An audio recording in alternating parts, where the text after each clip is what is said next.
अंतिम सांस तक अनुबंध नहीं टूटे, जो अंतिम सांस तक अनुबंध पक्का है। और लहर नफरत की उठ उठ कर डराती है, लहर नफरत की उठ उठ कर डराती हैं हमें, लेकिन करेंगे क्या भरोसे का अगर तटबंध पक्का। बहुत अच्छे।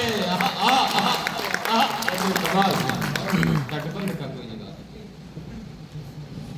ये एक वीर रस की, मैं आपको बताऊं, मैं अगर गई गुजरी देह पर चिल्ला, आवाज उठ जाए, उठ तो जाए, मगर क्या पता वहां से लौटे न लौटे। तो यही खुशी के मौके पर श्राद्ध का मंत्र पढ़ना पड़ता। इसलिए मैं वीर रस की कविताओं को नहीं पढ़ता। ये पढ़ देंगे कि पाकिस्तान का सीना फाड़ देंगे, रावलपिंडी में झंडा गाड़ देंगे। काहे गाड़ देंगे भाई साहब, यहाँ जगह कम है क्या? जो काम यहाँ करना चाहिए नहीं करेंगे, सीधे रावलपिंडी वही झगड़े की जड़। और एक टिप्पणी पर आपकी तालियां उठें कि नापाक सरजमी पर पाक तिरंगा झंडा नहीं फहराया जाता। तो इस तरह वीर रसिक कविताओं की कोई सार्थकता नहीं है। आज पढ़ दें अगर मान लीजिए कि आजादी को पटेल और सुभाष चाहिए, कहां से लाओगे? हम मान लो आ गए सुभाष चंद्र बोस, तो कहेंगे तुम मुझे खून दो, हम तो न दे।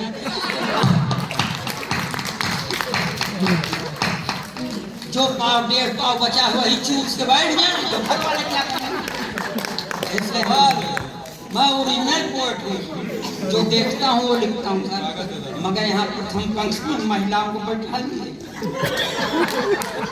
अब हम सरकार के एक नारे के सख्त खिलाफ हैं, जिसमें सरकार कहती है नारी सशक्तिकरण। नारी सशक्तिकरण का मतलब पुरुष अशक्तिकरण।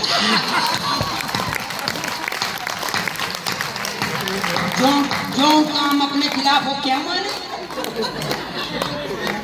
लेकिन इसका मतलब थोड़ी है हम अपने प्रधानमंत्री से पूरी तरह प्रभावित हैं, क्योंकि प्रधानमंत्री का नारा है बेटी बचाओ बेटी पढ़ाओ मगर पत्नी छोड़ दो।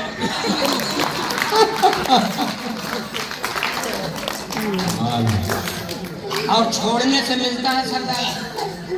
इंदिरा जी ने अपना पति छोड़ा था, प्रधानमंत्री हो गए। इन्होंने पत्नी छोड़ दिया, प्रधानमंत्री हो गए। और कसम भगवान की छोड़े तो हम भी हैं। हमारा भी भविष्य उज्ज्वल है, मगर कोई पद खाली नहीं है। इसलिए गोंडा के अच्छे लोगों, मैं ये मानता हूं कि आप हमसे बड़े हैं, इसीलिए आपके सामने हम खड़े हैं।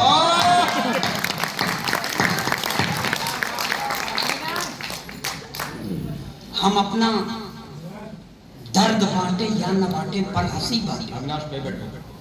हम अपना दर्द बांटे या न बांटे पर हंसी बांटे, भुलाकर सारे गम अपने सभी के संग खुशी बांटे। हयारी मौत से अपनी वो एक दिन आके मानेगी, तो उसके आने तक क्यों न सबको जिंदगी।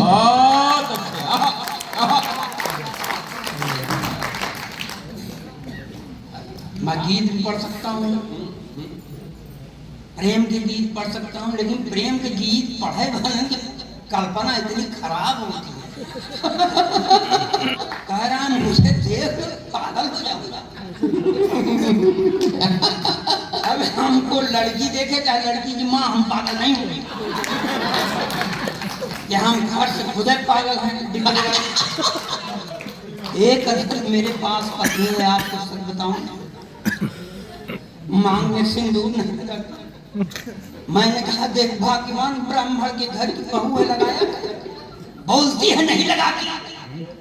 मैंने पूछा क्यों, तो मुझको ही समझाती है कि देखो ये सिंदूर वो चीज है जिस पर औरतें गर्व करती हैं, मैं किस पर गर्व करूं? तो मैं पत्नी के द्वारा प्रताड़ित कभी आप लोगों को थोड़ा प्रेम के कारण यहाँ पर खड़ा हूँ, क्योंकि 3-4 महीने पहले मेरी पत्नी, एक बार मेरा एक दोस्त गुजर गया, तो मैं 3-4 महीने बाद, 3-4 दिन बाद दीदी गया उसके घर मुकाम देने अपने पत्नी को लेकर। तो मेरी पत्नी ने मेरे दोस्त की बेवा से पूछ लिया, बहन क्या हो गया था भाई सब इतनी जल्दी खत्म हो गए? तो उसने कहा, कुछ नहीं बहन जी, सुबह उठे थे, एक कप चाय पिए, बाथरूम चले गए, जब बाथरूम से लौटे तो मुंह से खून फेंक कर मर गए। लगता है चाय की पत्ती में जहर था। इतना सुनने के बाद मेरी औरत ने मुझे घूर कर देखा और उसकी ओर मुखातिब होकर कहा, वही 2-4 चम्मच चाय की पत्ती। मैंने कहा, खान ये तू चाय की पत्ती क्यों मांग रही है? उसने कहा, चुप रहो, ये महिलाओं के बीच का मामला है, आज इनके ऊपर विपत्ति पड़ी है, मैं आई हूँ कल।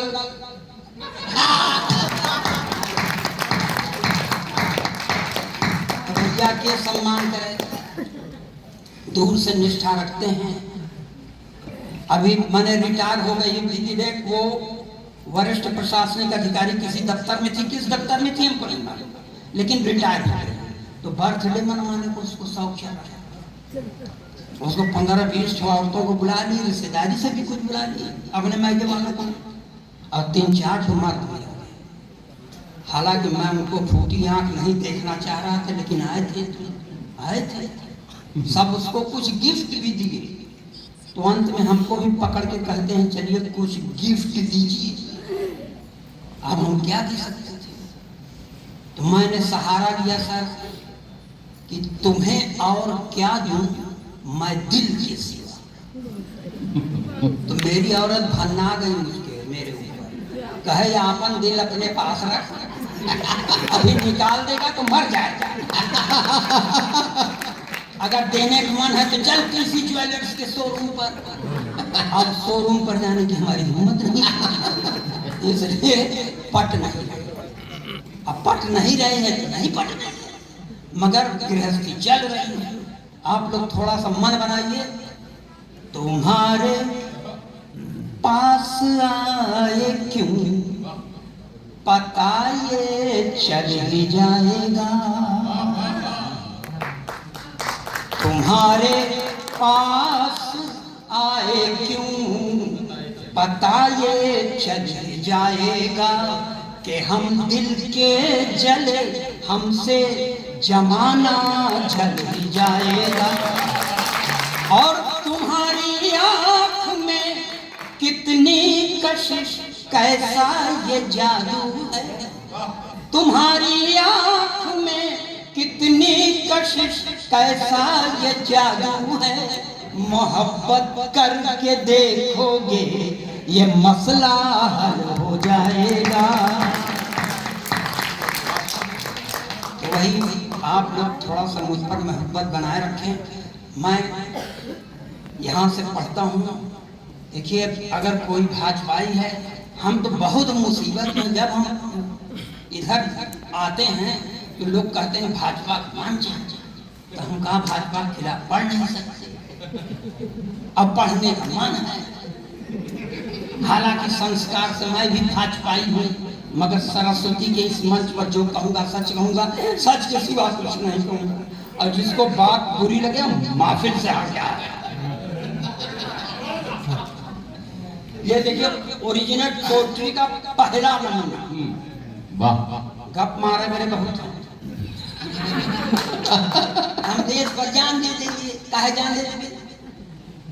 देश पर हम जान नहीं देंगे, हम देश के लिए दुश्मन की जान ले लेंगे। बहुत शानदार। जान दे देंगे, क्या मर जाएगा?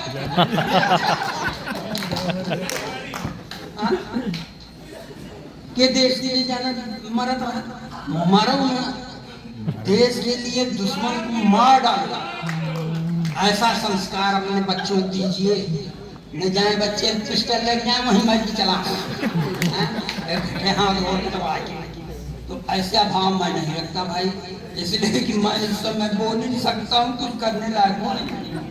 क्रिस्टल देख ले तुम्हारा कुल गति हो जाए, लेकिन भाव देने में क्या मतलब है, देता हूँ। सुनेगा यहाँ से 4 पंक्तियाँ ओरिजिनल पोइट्री का पहला कि जो है पढ़े लिखे वो सब है संतरी बने, जो है पढ़े लिखे वो सब है संतरी बने, अपराधी माफिया है जो वो मंत्री बने, अपराधी माफिया है जो वो मंत्री बने, जो है पढ़े लिखे वो सब है संतरी बने, जिसने विवाह करके अपनी पत्नी छोड़ दी, जिसने विवाह कर छोड़ दी वो अपने देश में प्रधानमंत्री। वाह भाई वाह, क्या बात है। ये सरकार की ओरिजिनल पोइट्री है ना, क्योंकि मैं जो देखता हूँ वो लिखता हूँ, जो मैं देखता हूँ वो लिखता हूँ सर, क्योंकि मैं झूठ नहीं बोलता, गप मारे बड़े। लड़की पढ़ रही जहर पी कर रहे जिंदा, जहर पी के आदमी मर जाता, जिंदा भी नहीं। हम अमृत पियेंगे जिंदा रहेंगे, हम जहर नहीं पियेंगे, जहर में घर घर फेंक के काहे मरे। और सर जो उम्र के इस दौर में है ना जहाँ मैं खड़ा हूँ, वहाँ जीने की लालसा बहुत बढ़ जाती है, लेकिन निश्चित है 3-4 साल से ज्यादा न चल रहा। लेकिन भगवान करे हम खुद आप सफाई हो जाता, ये चाहा था कि हम मार के, तो हमका सताय न बनाओ भैया, हमको केवल 75 तक आयु, 75 आयु का। और संस्कृत का टीचर बगल में बैठा, उससे पूछ काहे सुसुआने लगा, ये शतायु भी चाहता है। ये क्यों सुसुआने लगा बताओ। इसका दोष नहीं है सर, मैं दिशा शून्य में पैदा हुआ, इसलिए इस तरह से मेरे साथ दुर्घटना हो रही। अब एक जगह सेट कर दो। देखिए जो भी हो, देखिए मैं जो देख रहा हूँ कोई अपने दिल पर न ले। अभी एक जनपद स्तर के नेता ने एक राष्ट्रीय पार्टी का गठन किया और वो रायबरेली चले गए प्रचारार्थ। तो प्रचार करने चले गए थे तो एक द्विवेदी ने उनको बहुत जोर से कंटाप मारा। कंटाप मतलब जो कान पर खींच के मारा जाए उसको कंटाप कहते हैं। ये रायबरेली और कानपुर के लोगों द्वारा इजाद किया हुआ शब्द है, लेकिन आप भी जानिए। तो हमारे अखबार में निकला इलाहाबाद में, रायबरेली में स्वामी को कंटाप। अब यही पंक्ति हमको प्रेरणा का विषय बन गई। तो मैं 4 पंक्तियां पढ़ता हूँ, आपको अच्छी लगेगी तो ठीक है, ना अच्छी लगे तो कहा हम घूस दिए हैं क्या। सुनेगा कैसा और इसको मैं क्लासिकल टच में दे। कैसा लगा कंटा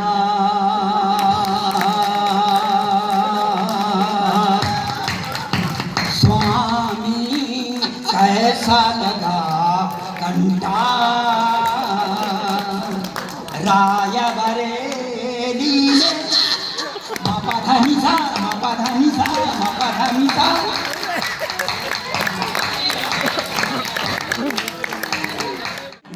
सासा रे गा गा मामा पापा धारा नी धारा पंडित और अही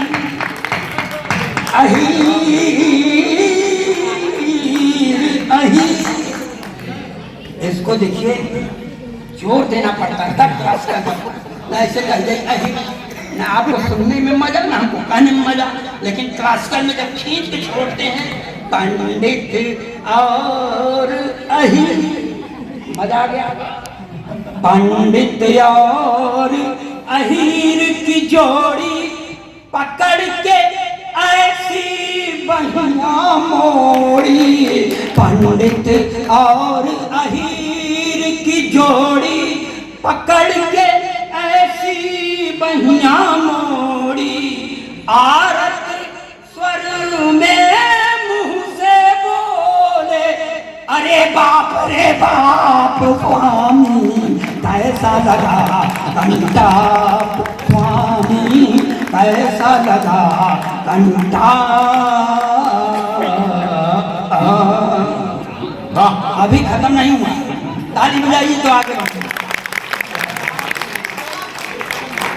अब मार क्यों खाए थे सुने आप संतोष जी, कि मानस के काहे पन्ने फाड़े फाड़े फाड़े, मानस के काहे पन्ने फाड़े, अब जीने को पड़ गए लाले, मानस के तुम पन्ने फाड़े, अब जीने को पड़ गए लाले।